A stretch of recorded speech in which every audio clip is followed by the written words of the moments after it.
ঢোকার রাস্তাগুলো কি কাদার স্তর পড়ছে, লেয়ার পড়ছে। আমি বলছি 11.45 কেমনে ঢুকলো? 11 লিটারের টাঙ্কি 11.45 ঢুকলো, কাহিনী বুঝলাম না। যেখানেই সুন্দর জায়গা দেখবো সেখানেই ব্রেক নেবো, যেখানেই সুন্দর জায়গা দেখবো সেখানেই ব্রেক নেবো। হচ্ছে 11 তারিখ, 11টা 24 বাজে। আমরা আজকে 6টা বাইক মোট আমরা কক্সবাজার আর বান্দরবনের উদ্দেশ্যে রওনা দিছি। 1500 টাকার তেল ভরে নিতেছে। 11 লিটার তো 11 লিটার কেটে 11 লিটার টাঙ্কিতে 11.45 ঢুকলো কেমনে? মাত্র আমি কোথাও ঢুকলাম। ও তুই কি 1500 টাকার ঢুকাবি? সরি 1100 ঢুকাইছে? 1500। ও 1100 রিয়া কই?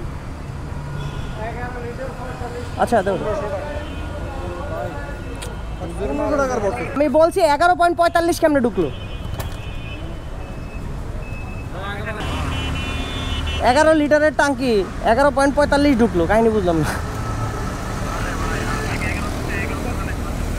কি পরিমাণ চুরি করা। ওকে, আমরা মেয়র হানি ফ্লাইওভার পার করতেছি, চিটাং রোড উঠবো। আর এই যে আমাদের বাইক সব রেডি আছে আছে।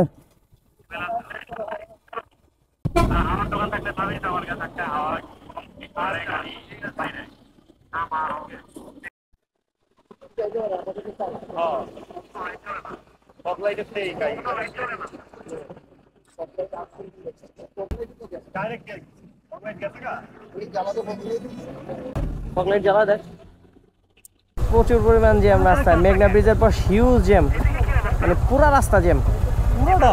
হ্যাঁ, কক্সবাজার পর্যন্ত হলে তো যাইতে পারবো না 3 দিনে। কক্সবাজারের কথা কি কই? আমি তো জিজ্ঞেস কুমিল্লা পর্যন্ত। হ্যাঁ হ্যাঁ, মোটামুটি অনেকখানি জ্যাম। বল গুডনেস, পুরা রাস্তা জ্যাম, পুরা গাড়ি ঘোড়া একদম পুরো থামা। তো আমার তো কষ্ট হবে ঘুরাইতে।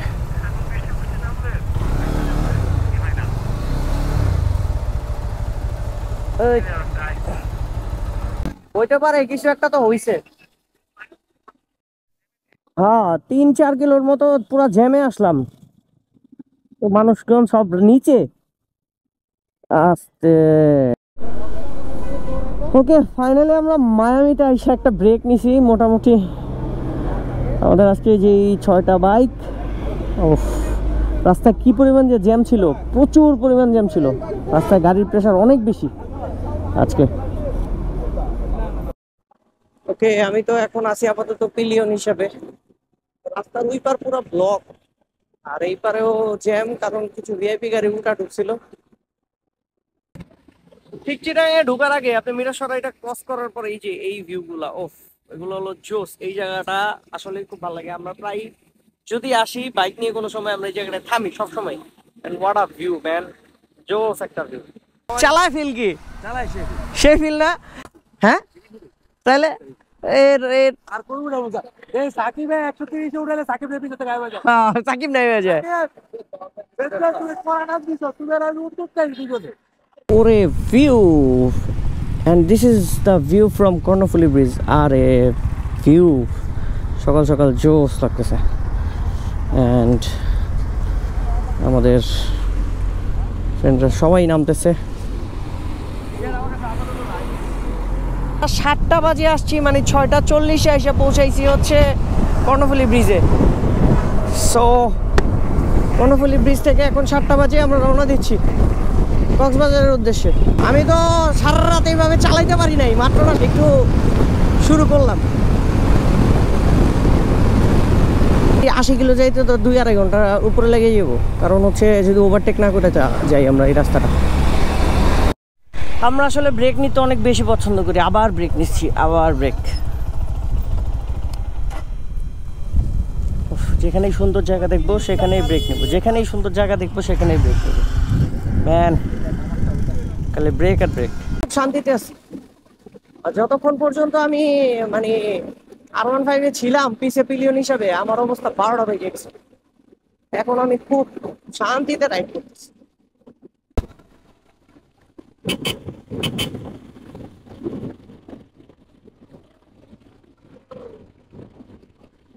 তো সারা রাত মানে আমি যখন এই রাস্তাটায় ঢুকছি তখন চালাইছিল জিপিএক্স, যেমন সারা রাত চালাইছে মামুন।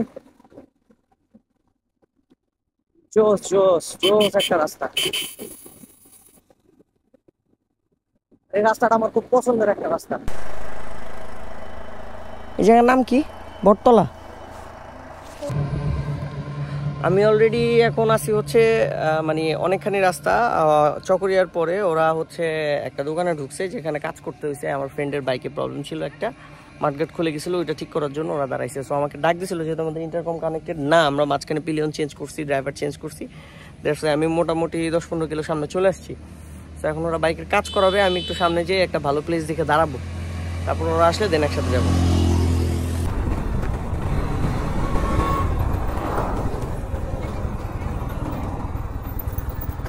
একটু রিস্ক নিয়ে পারছি। ওকে, নাপিতখালি। ইটস লাইক আপনি যখন ঘুরতে গিয়ে একটু পিছিয়ে পড়ে যাবেন তখন আপনি হয়তো বা ট্রেনে কাভার করতে পারবেন, কিন্তু আপনি যখন গ্রুপের থেকে কোনো কারণে আপনি ছিটকায় একটু আগে চলে আসছেন এবং ওরা পিছিয়ে, তখন আপনার অনেকক্ষণ ওয়েট করতে হবে। আর ব্যাপারটা হচ্ছে আমার এখানে একাই ওয়েট করতে হচ্ছে।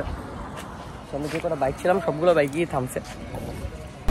পুরা গ্রুপ থেকে আলাদা হয়ে যাওয়ার পরে এখন আবার নিয়ারলি 20 মিনিট পর সবার সাথে আমার আবার দেখা হইলো। ওরা 20 মিনিট প্রায় পিছিয়ে বাইকের কাজ করাইছে, আমাকে অনেকক্ষণ ডাকছিল, তো সেটা আসলে আমি শুনতে পাই নাই। আসলে এইটা এইভাবে শোনা পসিবলও না, তো এটা কিছু করার নাই।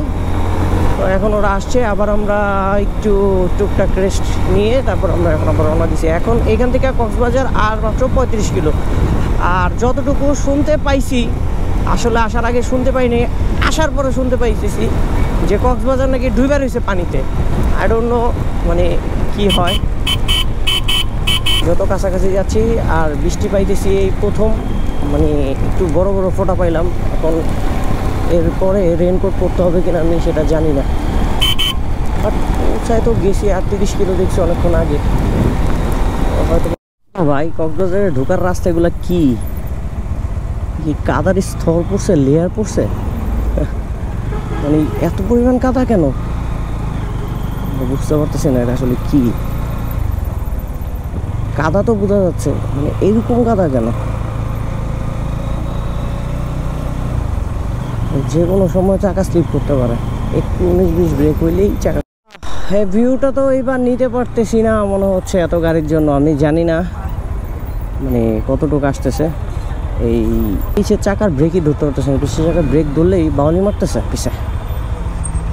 তো একটু নাইমা চেক করতে হবে আসলে কি অবস্থা। আরে বাবা রে বাবা। তো আমরা এখন ডলফিন মোড়ে পৌঁছায় গেছি। 11টা বাজে, 11টা কি 12টা বাজে গেছে। আমরা আগে যাবো একটা হোটেলে, তো আপনাদের সাথে আমরা একটা হোটেল নেই, হোটেল রুমে যাই, একটু ফ্রেশ হই, তারপর আপনাদের সাথে কথা বলতেছি।